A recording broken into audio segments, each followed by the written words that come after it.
सोझा रहा देखी तार जैती, हद में हद से गुजार जैती। सोझा रहा देखी तार जैती, हद में हद से गुजार जैती। आँखी के राहे सीना में, आँखी के राहे सीना में हम तो उतर जाती। सोझा रहा देखी तार जैती, हद में हद से गुजर जैती। सास जैसे खास बना लो, राजा सवर जैती।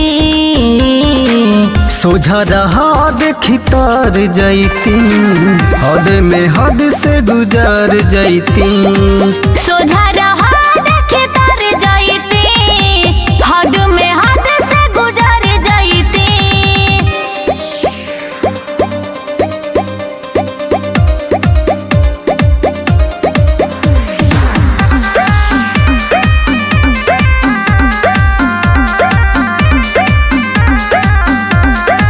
शाम सुबह तू रहना में, दिल धड़कन और नैना में तोहर चेहरा आवे नजर, दिखिला जब जब आईना में।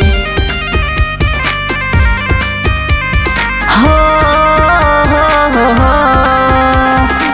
साज तू ही गीत हवा, हमार पहिला प्रीत हवा। केहू न दूजा तोहरा सिवा, तू ही तो मन के मीत हवा।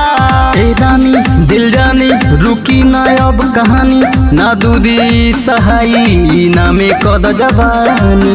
लिखिला कोरे पाना पे जे कब मुकर जैती। सोझा रहा देखी तार जैती, हद में हद से गुजार जैती।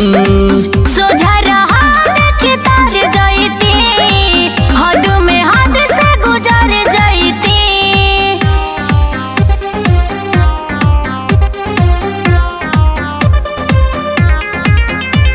Music by PK dance my studio Ahmedabad.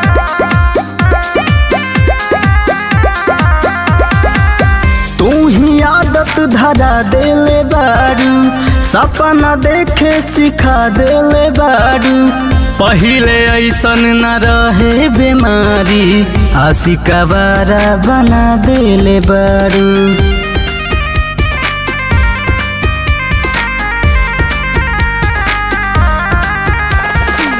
खुशबू जैसे गुलाब में रहे हरदम ख्वाब में। नाम छापल लगे तो हर सवरिया, पढ़िला जवना किताब में। ए सोना सुनो ना कैले बाजा दुटो ना, कबो ना दिल से जाई ई सावर रूप सलोना। हंस द एक मुस्कान पे रोकी, हम तो मर जैती। सोझा रहा देखी तार जैती, हद में हद से गुजार जैती।